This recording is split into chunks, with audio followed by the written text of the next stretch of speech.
On this episode of the City Buzz, we are sitting down with some incredible DJs. This is our DJ special, and let's talk to the people who get the party started.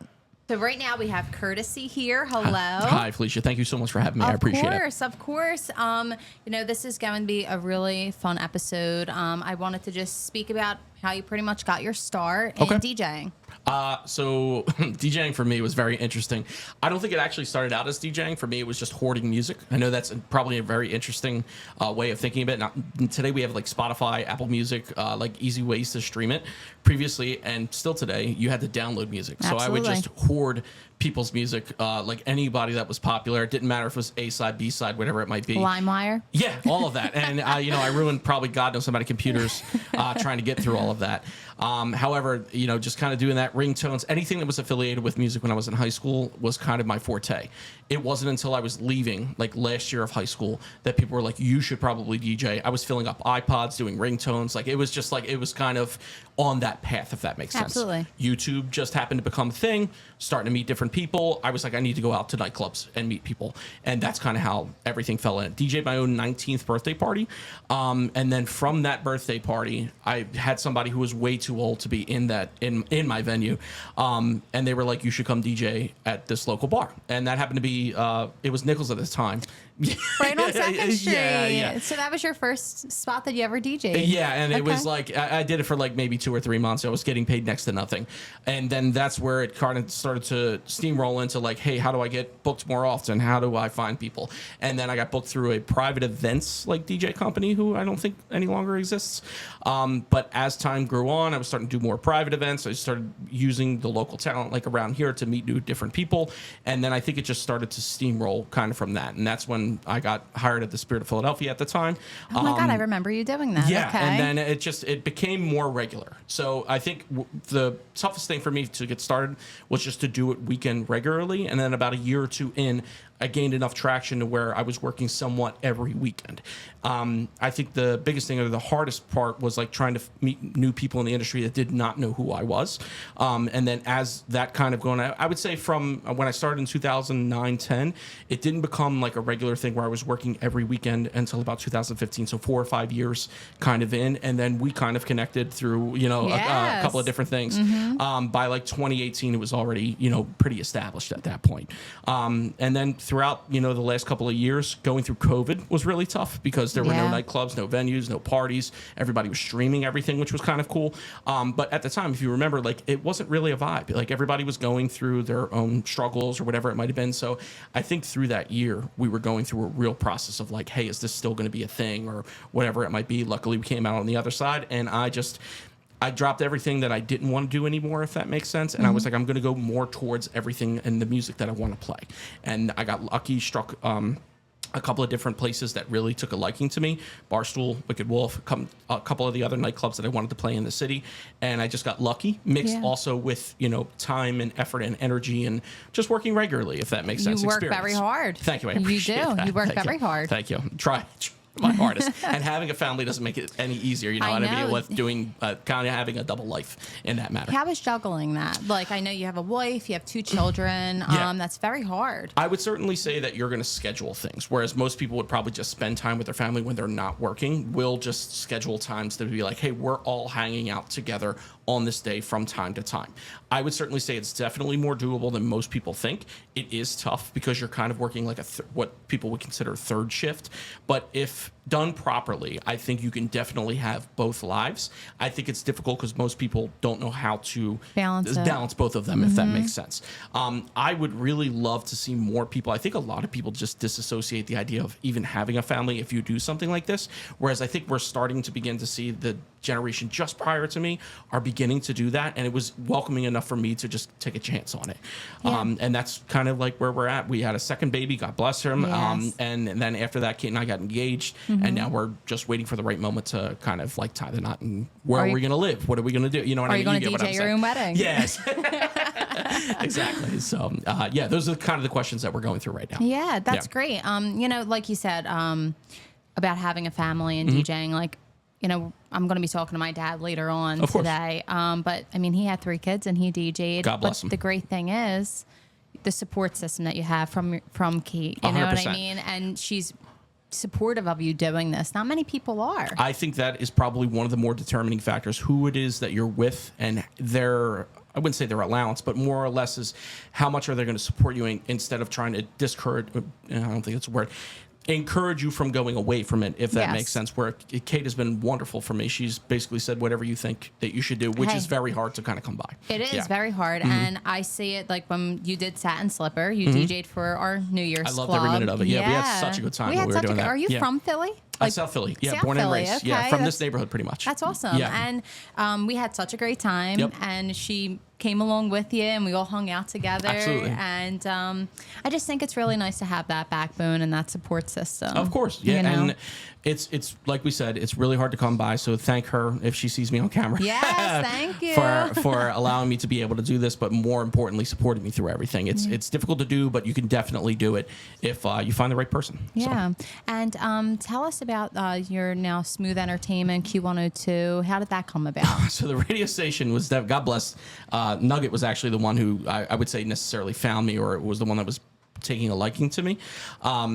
I would certainly say it was from like DJing and knowing a couple of different people, and that kind of came, and I got lucky. God bless him. It took about a year to process everything, but as I got on, that was really awesome. We make mixes throughout the week, Saturdays at 11 o'clock.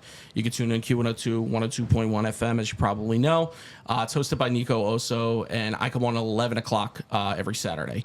Love Nico and love Nugget. Yeah, Great people. Great people. They are. With Smooth actually, God bless his soul too. I didn't mean to say it like that. Yeah. God bless you, Smooth. I think he found me like where I was trying to find kind of like the events that I wanted to do, and you know, at the time, like there was a lot of things that were kind of still on the ground. This is prior to his tea, prior to the water, prior to everything, and him and I just kind of clicked. We were friends before actually becoming like, I would say, sort of business partners together. And I would certainly say, you know, I'm sure you'll have him at some point, but more or less is that it's been great to actually have a friendship with somebody in this industry. It can be kind of difficult to navigate your way through this. I feel like I could be transparent with somebody. I could be able to tell him like ideas that I have, and he goes and tries to make them happen. And I think that's probably one of the more important parts of in this industry, is having someone to have your back. He's been one of those people for me. I support him best as I can, but more or less is he's provided a lot of work to us, a lot of the other guys that you may or may not talk to. Yeah. And I think everybody would speak, for him to say that he's a great dude. So I agree. I think that he's very supportive, and I also like the relationship that a lot of you guys have together. You're very supportive of each other, and in this industry, it is very hard. It's difficult to find. Yes. So we got lucky catching lightning in a bottle with all of that. Yeah. So how many years have you been DJing? I started in 2009, and I would really say that I did a lot of research for that year, learning the history about it, what I shouldn't do, Look how at I you should present learning the myself. history. You didn't just grab your little stuff and start I was DJing. still doing that. I think just more or less is that like I knew I really wanted to do this, and I think something that I really wanted to talk about is just more importantly is if you know that you want to do whatever that might be, it doesn't have to be DJing, is just really understanding what came before you, where the direction of the industry or whatever it is going, and wanting to really have a respect for what it is that you do. I love this. Yeah, and I think that's probably one of the more important aspects that it kind of gets lost in the sauce, but there are a lot of people within this industry that truly appreciate that responsibility.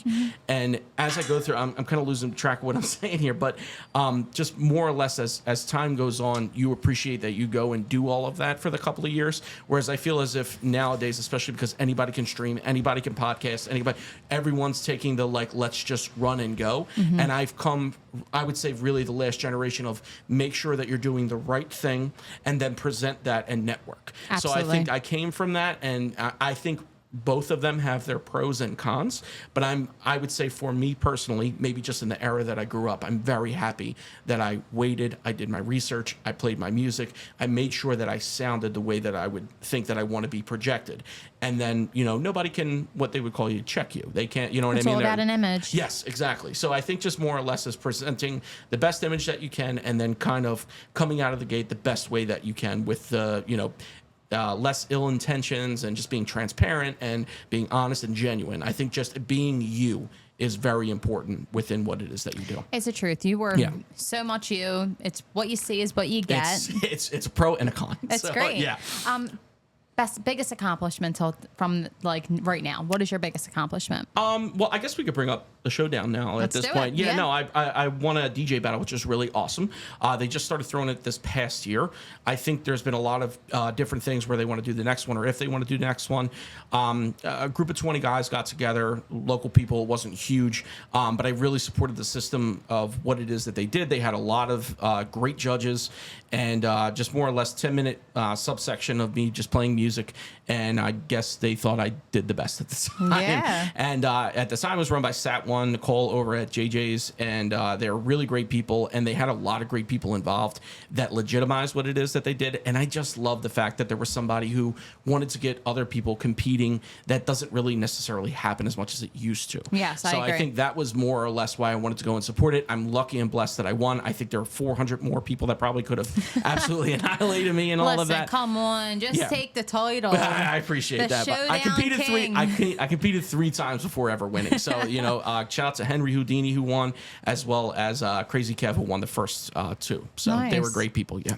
Who influenced you to do this? Anyone influence you in particular? I mean, don't get me wrong. I think there are definitely influences throughout I'm like, wow, I want to be more like this guy. Or I don't think music was like, you should do this because of said person. Yeah. I think you should follow more what naturally comes to you, whether that's cooking, cleaning, doing anything, whether it's singing, playing guitar or whatever. I think everyone instinctually has that in them, and to learn how to feed that a little bit more. So I wouldn't say necessarily that anyone influenced me to be a DJ. However, there were really great DJs that influenced me to be better version of myself, if that makes sense. It makes total sense. I don't think I ever wanted to clone copy, but I think there are definitely a Scratch Bastard, Craze, A-Track, like everybody that I would say these are big names within the industry that everyone knows. But I think just more or less is being able to draw from inspiration to be able to create more of a unique sound that, you can kind of collaborate on and create your sound. Perfect. So, yeah. That was perfect. Thank you. That was great. I love that. I appreciate it. Any other hobbies? I know it's really hard. No, it's golf has came right back up to us, and I play with a lot of the guys that are within the industry. It's a great way to be able to turn off the DJ brain side of it, but play with other like-minded people, because they kind of get the ins and outs of the struggles of what you deal with. Like our Friday, Saturday, Sunday tends to be Monday, Tuesday, Wednesday. Yes. That doesn't happen a lot in different people. So when I say, hey, you want to go play golf on a Tuesday in the middle of the day, most people can't do that. Or maybe some people can. God bless, now that, I would be. Remote work. Yeah, remote work or whatever it might be.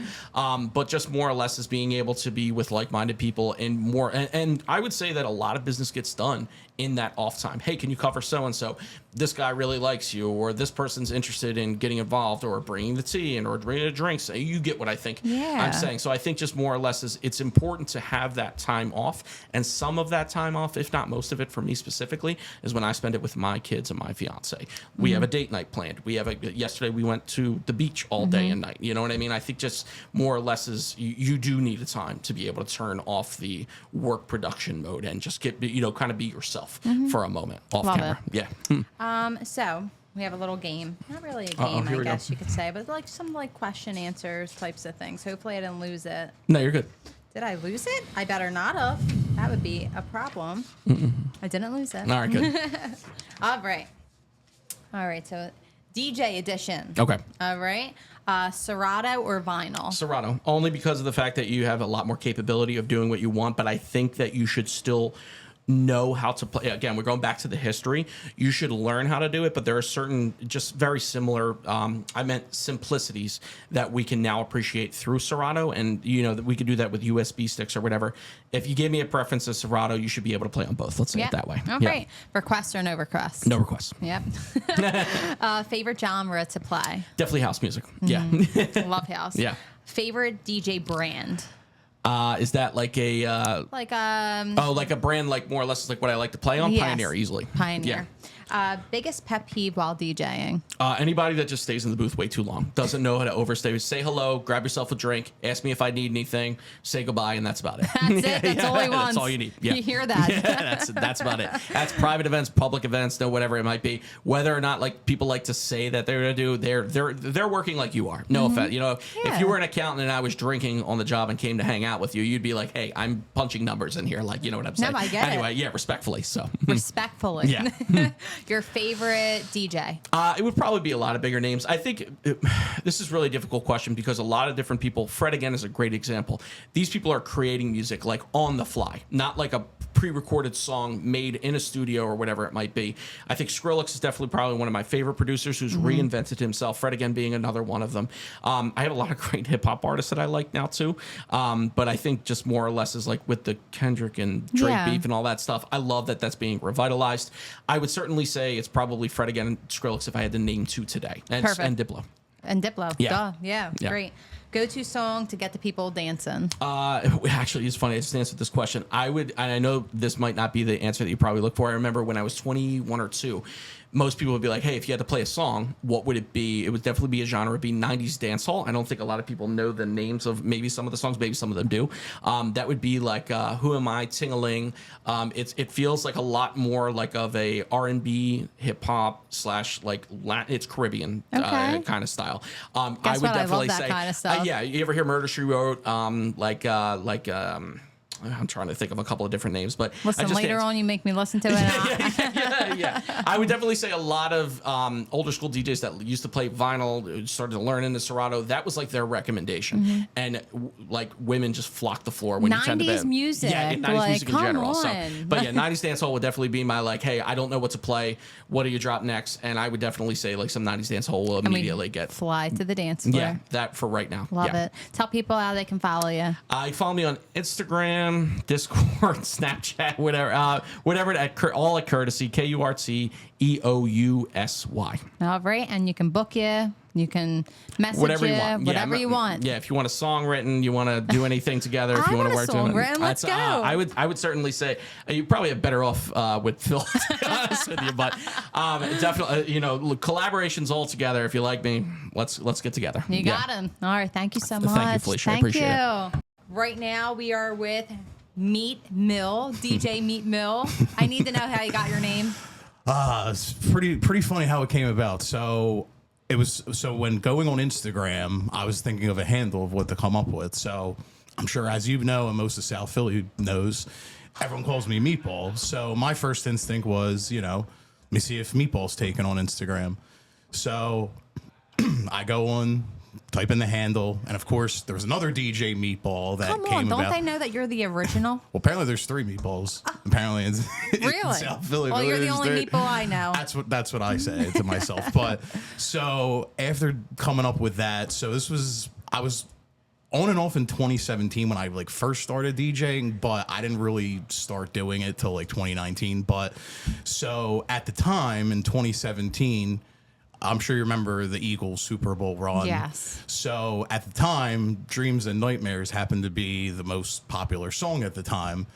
So I'm thinking to myself, the way it was going, I figured at that time, everyone still calls me Meat. So I figured, maybe combine the two and give it a little spin, and here we are now. I think it's perfect. People think it's creative. It's funny. It's creative. A good laugh. It's great. I love it. Fun fact: me and Meatball went to a South Hop together. Right? Yeah, it was a freshman or sophomore. It was your sophomore year. Sophomore year, yeah, yes. that's right. It's so that's crazy. Right. Isn't it nuts how time flies? Time flies. It really does. That was like over 10 years ago. It really was. That's sick. And now we're adulting, getting everything together. And we're having conversation, which is great. So you're from South Philly. What really made you want to get your start for DJing? So I see my dad. Well, my dad's been doing it for over 30 plus years. Wait, are you kidding? Your dad's a DJ? He's a DJ, still does it to today. I love that. So he started it, and then he got my brother John, who started doing it at 16. I was still 14 and still like in my, awkward phase. Like I didn't know what to do. But then I started working events with them at like 15, 16 years old. But then by the time college passed through, I then seen, John started to get double booked. And then here in 2019, there was one night he got double booked for Palladium and a private event. So that day he called me. He's like, "Yo, I mistakenly double booked myself. Can you play at Palladium?" I was like, "Sure." I mean, what am I going to use? So, and now starting out with one of his old Newmark controllers, and here we are. I think it was like a Friday night. I was doing a Palladium, and then from there, it then just became a rotation between John and I. He would do, let's say, he would do a Friday night there at Palladium. I would then do Saturday. Then it became to a point where John and I were then doing other local places in South Philly. So at the time there was, there's Stokes. There was at the time, I think it was called Somo. It was up on like Packer Avenue. Like, I know exactly what you're talking about. I don't know what it is now, but wasn't that like a sushi place? I don't know if it was sushi, but it was more like I knew where it was. It was right on Passyunk, but now it's like something completely different. Yeah, I don't know what it is. It has a now. peach outside of it now. I know exactly where it's at. Yeah. But so now I don't know what it is now, but at the time it was called Somo. I know there was one in Manayunk. I don't know if there still is one now in Manayunk, but at the time, so John and I would rotate from Somo to Stokes to Palladium. And from that point, we were just keeping that a rotation for a little while. And then until, I finally then was able to branch out. Because at the time, too, I was not only, alternating these gigs every weekend, but I was also working at Noir Restaurant at the time. Yeah, you were working at the restaurant, too. So at the time, I'm multitasking between, trying to get my shifts covered at Noir or trying at the same time, trying to find an opportunity to get like my DJ career kind of started. But at the time I was able to multitask both for a couple of months. Actually, I should say more than a couple of months, at least a year or 2 years. I was able to multitask both. And then from that time I then gained another opportunity at Plow in the Stars. It's an Irish restaurant bar in Old City. I'm regularly there, usually on Saturdays. I'm regularly there, been there for 5 years. So from that time frame, I was multitasking South Philly bars and Plow in the Stars on top of working at a restaurant. Oh my God. So at that point, everyone's thinking like, how could you do that? You find a way to make it work, I was told. So you find a way to make it work, get it covered. And, I can't thank everybody at Noir enough for, the opportunity they gave me for 8 years working there. And, if it wasn't for them, I wouldn't be able to gain my confidence what I have now and being able to, now I'm more than just doing just bars in South Philly. Now I'm doing, private events, whether it's a birthday party, a graduation, weddings now. I got a couple weddings upcoming. That's awesome. Weddings is where the money's at. I love it. It's definitely one of the good money makers there for weddings. But other than that, now to where I am today, now I could say, I'm playing at other numerous places in Philly, looking to expand. But, for now, just, looking to focus more, getting more private events for now. And then, keep the bar scene here and there whenever it's, offered as an opportunity for now. So like, me growing up, I always did music, and seeing like you doing this makes me so happy, because like music is something that like always makes people like smile and stuff. And I just think that you have the personality to do this kind of stuff. That means a lot. No, you really do. Like you have that type of personality. Like you're great with the people because you have to be.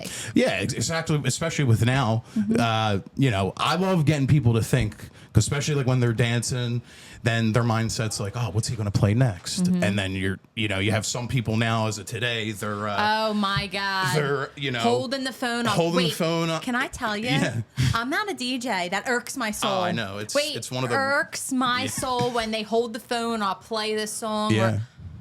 I don't go out. Okay, I'm not someone that goes out. If you see me out, you know that there's like that's a once in a blue moon thing. I went to a bachelorette party in Sea Isle, and it was the first time I ever saw anyone do that, and I went, "What is happening? So ridiculous." I'm sure that DJs probably shook their head no, or I can see that. My brothers are DJs. First of all, my brother won't even be able to see the phone that far away. Oh yeah, what is happening? What's crazy too is they'll go out of their way to make sure that you see them. Like they know they won't see you from afar, but they'll make it known for you to see them. Do you ever play the songs?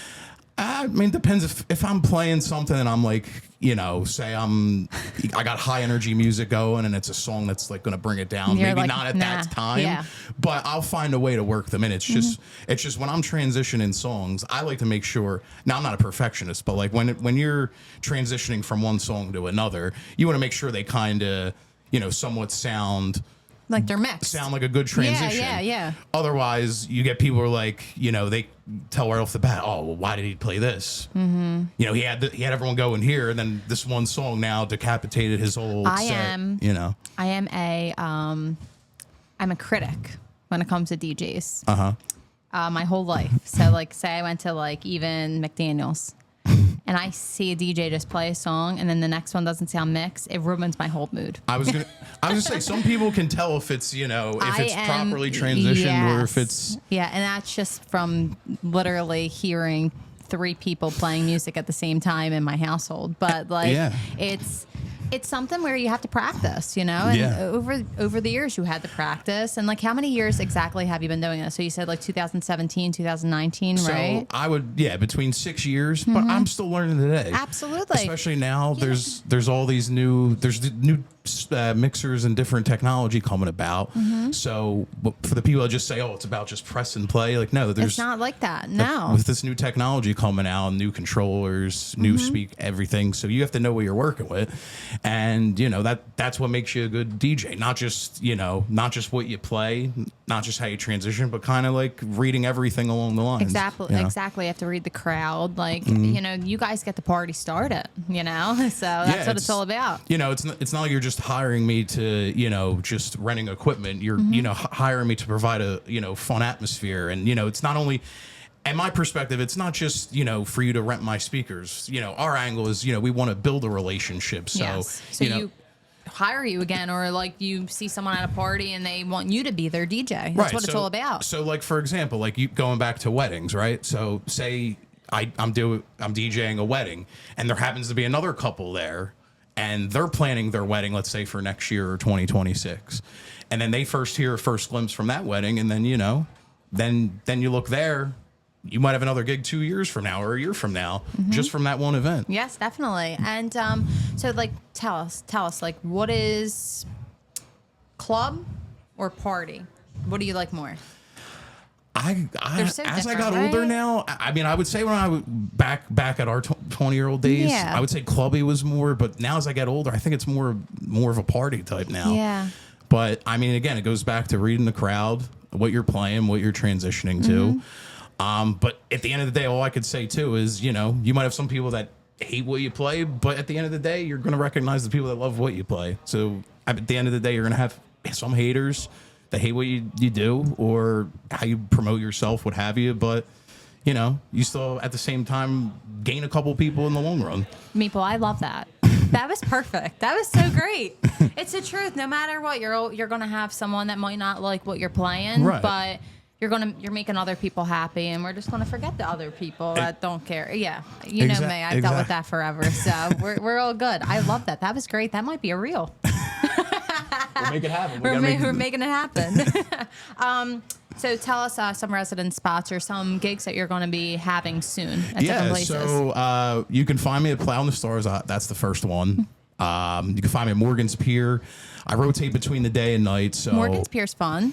Yeah, I love Morgan's Pier. I was just there a couple weeks ago. I will actually be there July 3rd. So if you're in the city, July 3rd, out. I know it's a Wednesday. If you're not down the shore, we have my buddy Sean. He's going to be working the hot dog stand. He's got a couple hot dog specials. We're still figuring out a menu. He asked me to come up with a actually creative hot dog. You should name it after you.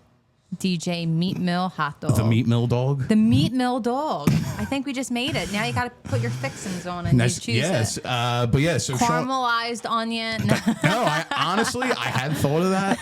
Or, I don't know, I was trying to be maybe creative, and I don't know, I thought of maybe even thinking of like bringing a Chicago dog here style. But yeah, but you got to name it after yourself. You have the perfect name for it. I just got to think, I just got to think of what toppings to do. The meat dog. I don't know. Dog of meat. I think it's just a great idea. But yeah, so that's July 3rd, but still figuring out, the condiments and such for that. But that's July 3rd. Liberty Point, you could find me as well. I'll be there not only next Saturday, but I'll be there July 4th actually as well, the day after Morgan's Pier. You're busy that weekend. And then I actually have an upcoming new debut at Xfinity Live inside 1100 Social. Sunday, July 14th. You can find me in 1100 Social after the Phillies game. They play the A's, I believe. It's a 1:30 game.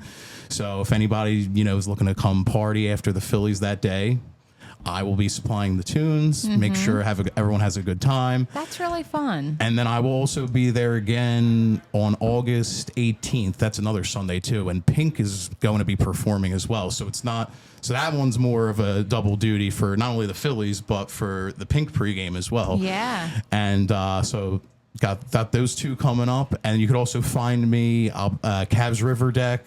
Yeah. Everything's kind of like on the boulevard, which is cool.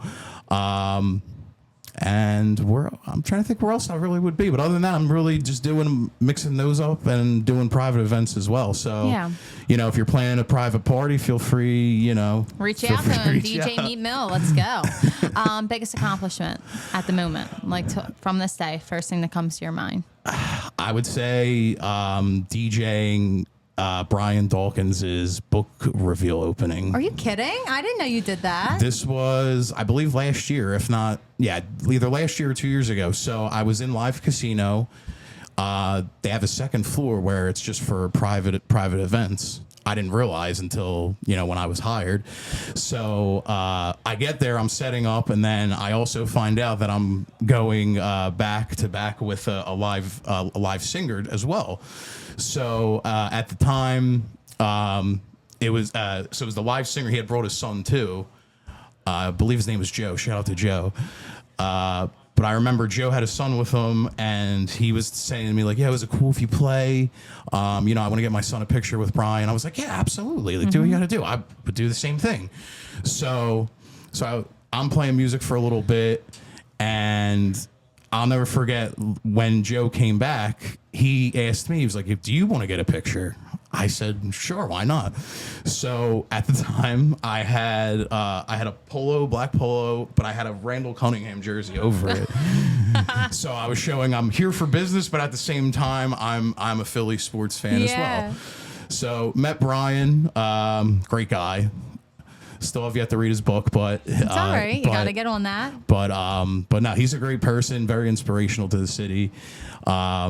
He's just the heart of Philadelphia sports in general. I love that. And how did you get that gig? Dior Guaglione, actually. She is the most amazing person. She's the best. She really is. She's so supportive of everybody. Absolutely. I think if she's still there, I'm pretty sure she still is, or I know she's doing something with marketing, but at the time she had booked me, and it couldn't have been the best event I've ever had done. Oh, shout out to you. She's such a great person. I got to get her on this. I really do. Yeah. That's so nice. I love that. That's a really great story. That's so nice. There's so many more, but I would say for now, that's probably like the most, heartfelt, but, aside from that, just building upon, think of as of every day, think how you can build to the next one. Absolutely. And who inspired you to do this? I'd say more my brother. I would say John. John definitely motivated me more. My dad too, in a way, but as I was saying before about the technology advancing more, John knows more about the technology, so I went more to him as opposed to my dad. But they both inspire me to what I am today. Also, my grandpa. My grandpa before he passed away last year, he actually was able to see me DJ first at Stokes. I will cry my eyes out. Do not say that to me. That is beautiful. So oh my God. Yeah, he was one of during my early stages, he was one of the first few people to see me DJ. And honestly, that I couldn't have wanted any other way for him to just see me do what I love. Wait, I'm tearing up. That's beautiful. Oh my God. That's so nice. Yeah, it's my grandpa was all, he was always going around the neighborhood. He was a neighborhood bar guy. He would grow in the garden, from cucumbers, tomatoes, pomegranates, any vegetable he would grow during the day, and then go to the bar at night. Exactly, go to the bar at night. You need a little bit of balance, right? Have a couple beers, maybe couple what was he drink? J&B. Yeah, he loves J&B. He loved J&B. And there'd be times where I would come home either from school or from work, And I don't know if you recall, I don't know if it's still there now, but on 16th and Shunk, there was like a bench like outside of a store. So I don't know if it's still there now, but time to time I would be driving home and I would just find him sitting on this bench, and I'm just like, do you want to ride home, Grandpa? Like, he's like, no, I'm good. I got to walk it off. Because he knew he had too many drinks. Yeah. But it was just funny just seeing him there, and then 10 minutes later he walks in home from the bar. It was a good story to see. Yeah, that's great. That's great. Now let's play a little game. All right, you ready? Yeah. Super easy game. All right, Serato or vinyl?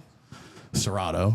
If I had the opportunity to learn vinyl, I'm sure I would probably pick vinyl, but I've learned more on Serato than I have vinyl. Yeah. Request or no request? I would say requests depending if it's good or not, but I don't want to say no requests at all. But I would say requests. Okay.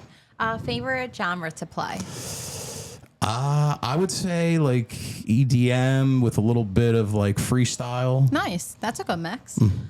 Favorite DJ brand that you play with? Pioneer. Okay. Love Pioneer. It's a big one. Biggest pet peeve while DJing?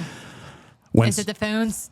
No, definitely not the phones. But I don't know. I would say, as I'm like going into, not that I shouldn't say it's more of a pet peeve, but there's times where I'll be playing music or something, and someone will come up to have a conversation, which I don't mind. I would love talking to everybody, but it's just the timing of how when people come up, it just so happens that like it's the next song I have to play, and you don't want to be rude. Exactly, and I don't want to be rude, but there have been times where it's just I want to engage in a conversation, but it's just but I still appreciate everyone that comes out to see me either way. But biggest pet peeve, you hit the nail on the head. I would say the phones, honestly. That's so annoying. It's my biggest pet peeve. I'm not even a DJ. Your favorite DJ that like inspires you, like your favorite one that goes in the top of your head.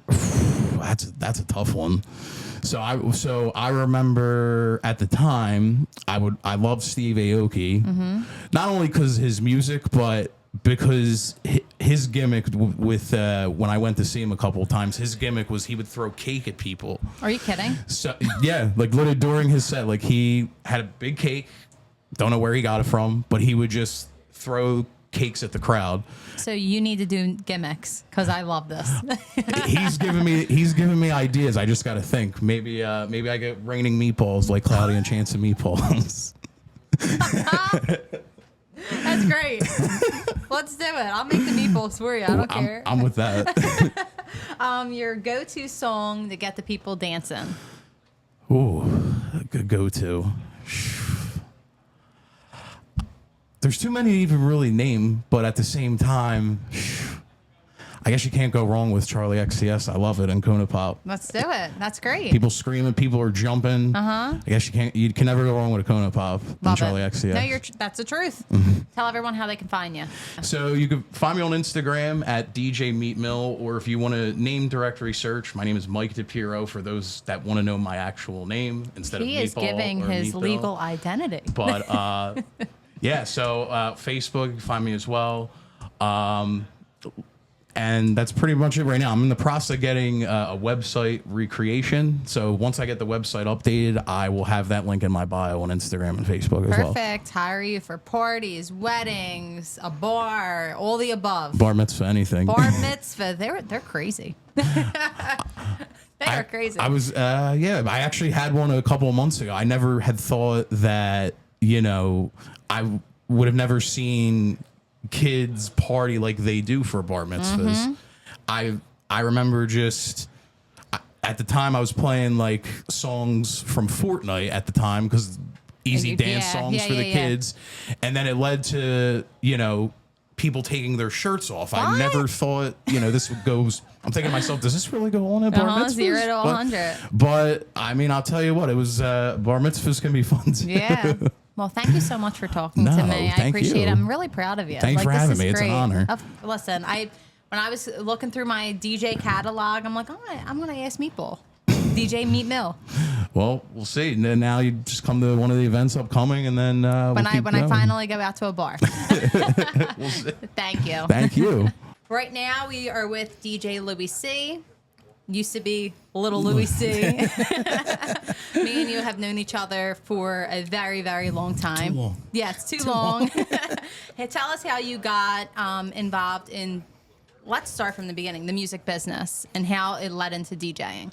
So, I mean, I've always been heavily involved with music my whole life. You know, my mom was a choreographer, so constantly like hearing music, listening to new music, trips to the record bar, the whole nine. The growing record up. bar. The record bar, yeah. Right so on I'd go there Passion Ave. once a week. My mom would go there to get her, you know, her cassettes or whatever for class that week. So music's always been like a big thing in my life and my family's life. So, you know, when I think I was 12 years old when I got my first DJ like setup, and I was 12. I asked for it for years before that. You know, I wanted turntables. Pretty sure I got like a plastic set at one point. Like, nah, this ain't it. I want the real thing. But when I was 12, I got my first setup and started getting heavily involved with music in general.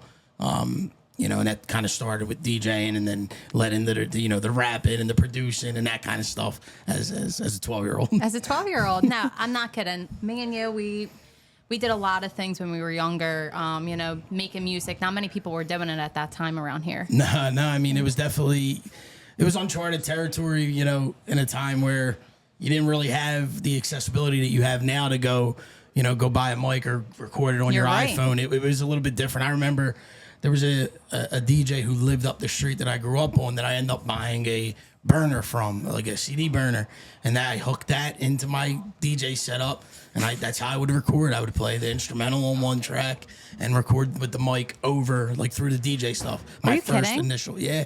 So like the DJing and the music thing kind of all started within like the same time, kind of getting That's so involved. wild to me that's what you did. Me, I just was like, okay, I'm going to go to a recording studio. You got like a whole project happening. Yeah, it was like, you know, like the first kind of one take hit, you know, that's all you got. Yeah. One shot, hit the button, boom, it starts recording. It was meant to record DJ mixes. Mm-hmm. So that's what he was using to record his mixes or whatever. He did his mix shows.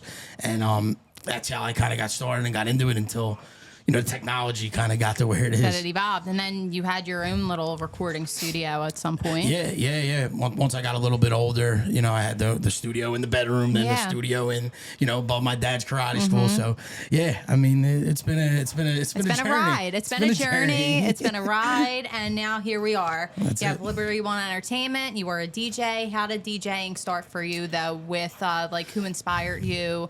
Why did you focus more like on DJing? Yeah, I think, you know, I can't really pinpoint a time like that was like, hey, I'm gonna, you know, this is why I want to be a DJ. It was kind of like one of them things where like it just kind of happened. It was like so organic. Like, hey, I wanted turntables. I want to learn how to DJ. Mm-hmm. You know, my dad tells me he used to DJ back in the day, the teen day. I don't know if I really believe that all that much. You know what I mean? But you know, that's what he says. So, you know, but yeah, I mean, music's always been a big part of who I am and who my family is and everything like that. So it was just one of them things where it just became so natural for me. You know, I got into it, and then it wasn't until I was like 17 years old, like tail end of high school, is when like I started. I can't say started DJing like for real, because it was like I remember going into high school. Like my first gig that I can remember was like DJing an 8th grade graduation in somebody's house, like. You know, that was like the first thing, and I brought the CDs and the CD book and the computer, like, you know, Everything, the whole nine. yeah. So like, and then I did stuff for the grade school, you know, talent show, like DJing, playing the music for that. But when I was 17 years old is when like I started DJing every weekend, Friday, Saturday night. In the local bar. Yeah, and then you also did your Mummers Club. You were DJing for them. Yeah, I was a little older when I started doing the club, but like I was 17, 18 and DJing in the bar.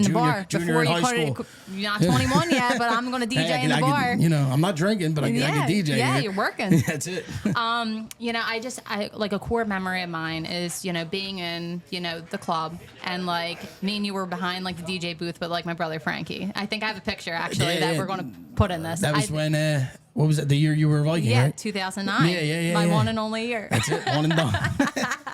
My one and only year. But no, I think that's really cool how this has always been a part of you. You know, not many people can say that they truly have started that young. So Yeah. I love that. I love how, like you said, it's organic to you. Like, this is you. This is you as a person. You're not trying to be nobody else. And you started a business out of this. So Liberty One Entertainment, tell us how that all began. Yeah, so it actually it started as a record label. Wait, are you kidding? Yeah, no, it was like my studio. You It didn't was want to what put me we on were- it? Come on now. It was what our affiliation was at the time. Me and a couple guys, that I had that I was producing music for and putting music out on there.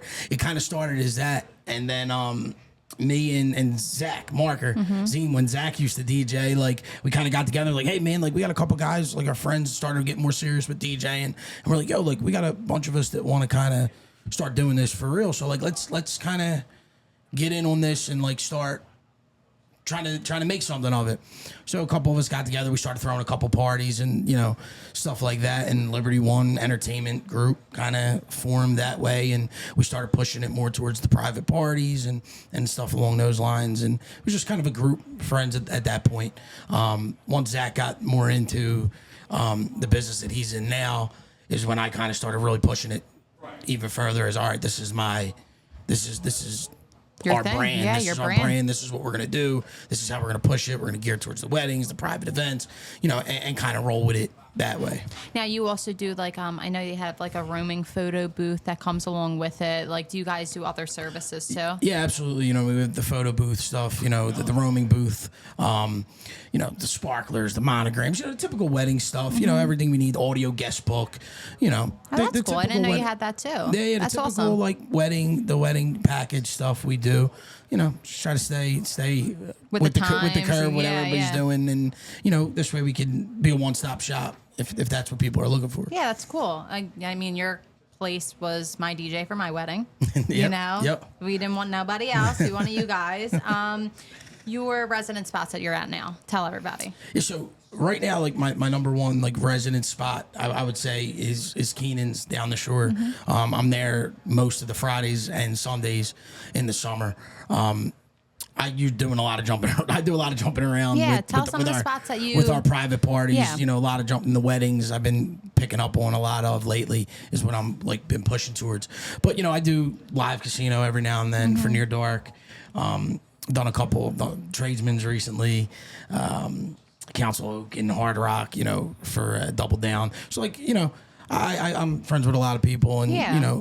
pick up whenever I can, whenever they need somebody, and if I'm open, I don't, I definitely don't mind jumping in. Absolutely. And yeah. playing. What is your favorite, like club setting or more like the private wedding event party thing? So recently, I think it's the older I get, recently, like I've been having more fun playing weddings, Yes. because it's kind of like it's production. Yeah. It is. You know what I mean? It's a lot of prep. It's a lot of whatever. But you're announcing, the whole 9 playing, yards. You're playing a part in somebody's day. Like they're like that bride has dreamed about that day from a little girl. So like as a wedding DJ, like it used to be a corny term. You know what I mean? But like, I feel like my couples that book me and my couple know what they're getting here. It's not, hey, I'm not gonna put a shiny vest on and do the cha-cha slide. Like they know, like, hey, listen, we're gonna bring Listen, a I would club. have paid you extra if you were going to do that. Come on. You know, When the- we went to The shiny vest, yeah. I wear my captain, my That's mummer suit. perfect. Yeah, it'll be great. But you're getting this, club party type of atmosphere. So like the older I get, the more I enjoy like the wedding aspect of it, because people are coming, they're coming to party. It's this is why we're here, that kind of thing. So and I Yeah. have fun of the production of it. There's something about playing though in a bar like a Keenan's on a holiday weekend when you see all the it's- people that you know. you see everyone you know, and the place is wall to wall, and you can literally play anything. Anything. It is like it's as open format can get. Yeah. And I like that. I like being able to drop a right turn or left turn on somebody and then be like, "Wait, what? I didn't even know I wanted to hear this tonight. But now I am, But and I'm now I dancing." know that I want. Yeah. To me that's awesome. And I try to do the same thing at weddings. Pick the couple's brain, kind of see what they're into. And I like when my brides and all, like, they follow you on an Instagram beforehand. So like, you're kind of seeing the whole journey of them, like with their bridal showers, then they go on their bachelorette parties, and then like you kind of see this whole Wait, that's deal. cute. Like it's awesome. Like because I look and I go, okay, like, oh, they're at their bachelorette party, and they're in the room and they're bumping, this song. Yeah, they're like, pop that. Yeah. Boom, I'm or going to take that. Now country. now I'm taking a mental note here. Yeah. That, all right, boom, I'm going to put this in the list because that's going to bring that feeling, that's going to bring that memory back. That Look at you doing your research. Boom, we're going to Look drop at that. it. Good Listen, job. and listen, it's part of the game. You want that reaction. You want that, like I said, these couples and these brides, this is something that they dreamed about since a little kid. Yeah. So, I've done the club scene a lot. I've done the bar scene, like growing up, and I'm 31 now, so I feel like I'm getting older. Yeah. So, We're getting old. I'm having fun. I'm having fun doing the weddings. I'm having fun. We're getting old. Roll. Listen, I feel it. That's for sure. I did a why? sweet 16 last night. I feel old. I'll tell you that. That's sick. And then that's sick. Back to the Vikings dances. We were 13, right? There you Jesus go. Christ, it's nuts. Full-time job. You have a full-time job. I do. You have I a do. wife. You have a kid. Like you're in the I'm busy. Viking. You're busy. I'm busy. So what's your full-time job, Lou? So I work as an installation manager for a gutter protection company. You're a manager. Correct. Yeah. How do you do that? It's a lot easier than being a worker.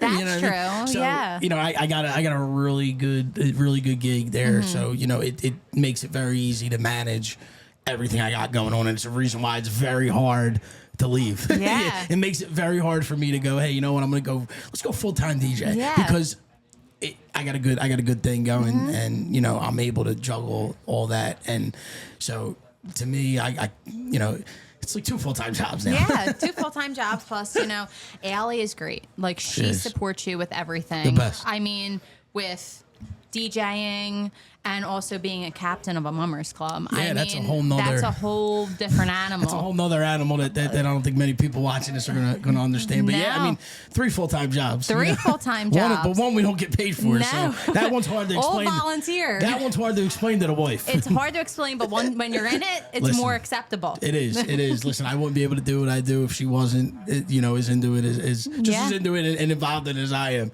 I don't think me and Dennis would have ever lasted if I wasn't involved in the club. It's definitely a whole nother thing. Yeah, it 'Cause really is. You got to understand it. You got to really get it. You know what I mean? And God bless her, because I go from that all week, and then the weekend comes, and I'm like, hey, I'm gonna go DJ though. Whatever. I'll be have fun with the 3 baby. a.m., have fun. Have fun with the baby. I'll be bouncing off the walls. No, it's great. I think that having that foundation is really great. No, it's important. It really is, because first of all, yes, you're paying bills by doing this stuff, but it's taking away from time, family time, right? Absolutely. But I feel like you balance it really well.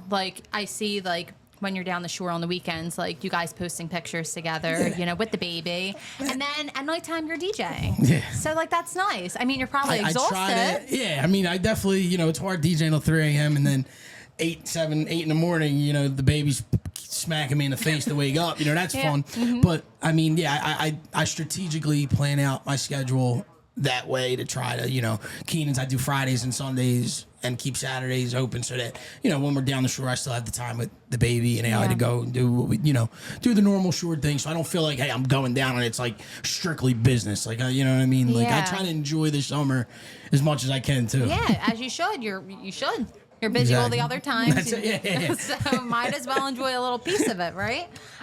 So we're gonna play a little game. Super easy game. All right. So Serato or vinyl? Serato. I mean, I like playing on turntables, so I like the feel of the vinyl. But I mean, Serato it's Serato. I mean, they opened up so much more, expanded so much more of what you can do. But there's nothing like a good turntable setup. Yeah, right. So I like both. I like mixing them both. Yeah, I had a feeling you were going to say that. Now, could you imagine carrying all those vinyls? No, not the way DJs has evolved and the way we play now. Yeah. Can't imagine carrying milk crates on top of milk crates. I mean, when I started, we were carrying the CD CDs, cases. yes. And that felt like it was, this is a little bit of pain in the ass. I remember, I'm not kidding, I remember my dad having all these crates of music. And then I remember my brothers with the CDs. Yeah. And now you got a book that's this big. Yeah. And now they come and they have has a backpack. You woke up in a backpack and that's it. That's all you need. It's crazy how much things have evolved, right? Request or no request? It depends. It really depends. I'm all for a request. you know, to try to get a feel of the vibe and like what people are going on. And then sometimes, you know, you're in the zone and you're like, hey man, play the room, feel the room. Like you're here, like, you know, don't come up and request, you know, something that doesn't fit. Yeah, I get it. But, you know, I'm very open either way, to be honest. Your favorite genre to play? I love playing throwbacks, like all like that, like the shit we grew up on. Yes. The you know the Viking dance Yes. crate. It's like I got a Viking dance crate. It's like the stuff that we used to play. You know, the late '90s, early 2000s. You like can't that's go wrong with that. That's it. And it still works to this day. Yes. You still play it. I still get into that for an hour or so. You know, And people are all on that dance floor. you I know, don't know what it is about that. Like nostalgia. I mean, but even the songs young today kids.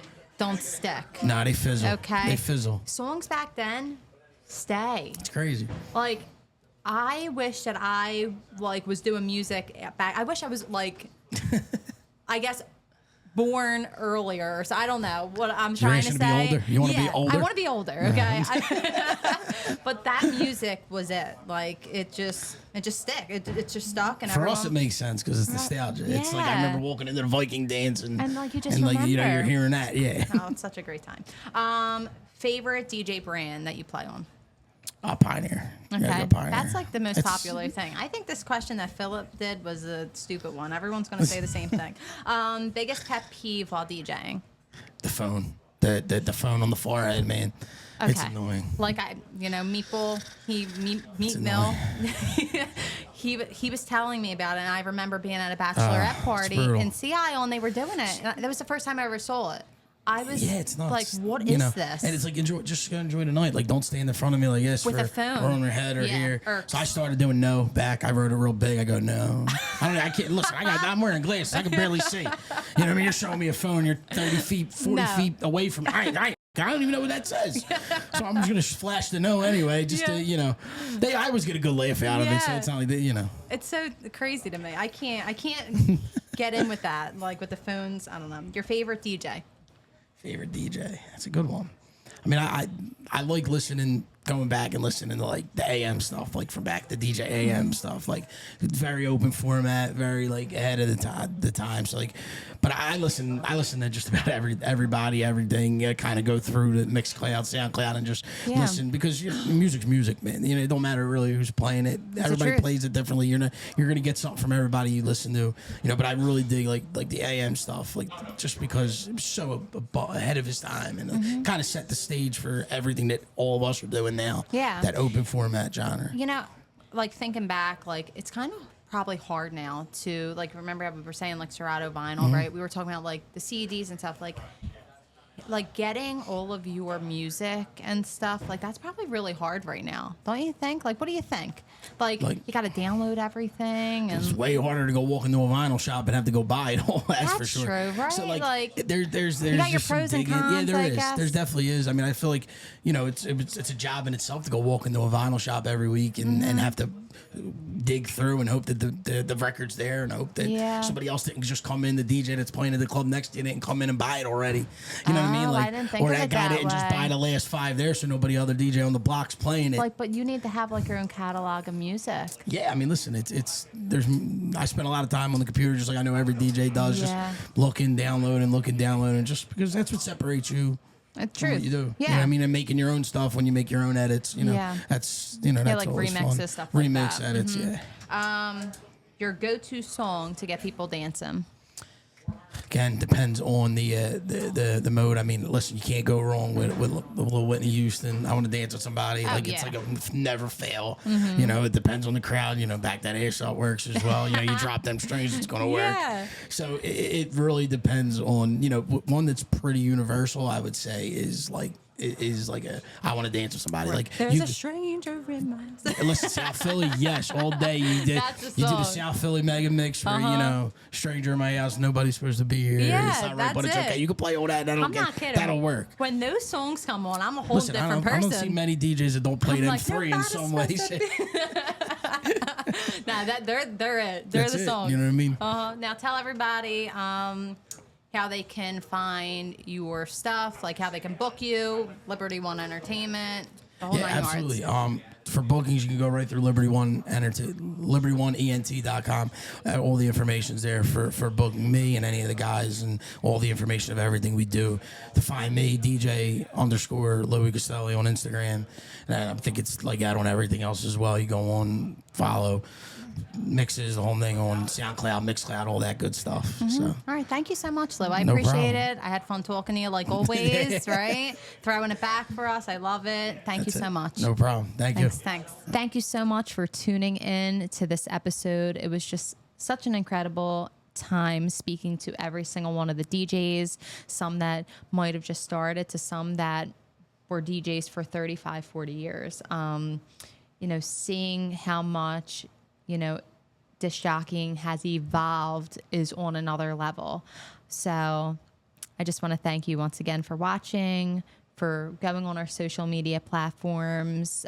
Make sure you like, subscribe to Apple, iHeart, Spotify, and YouTube. And remember, keep your eyes on the city and your ears on the buzz.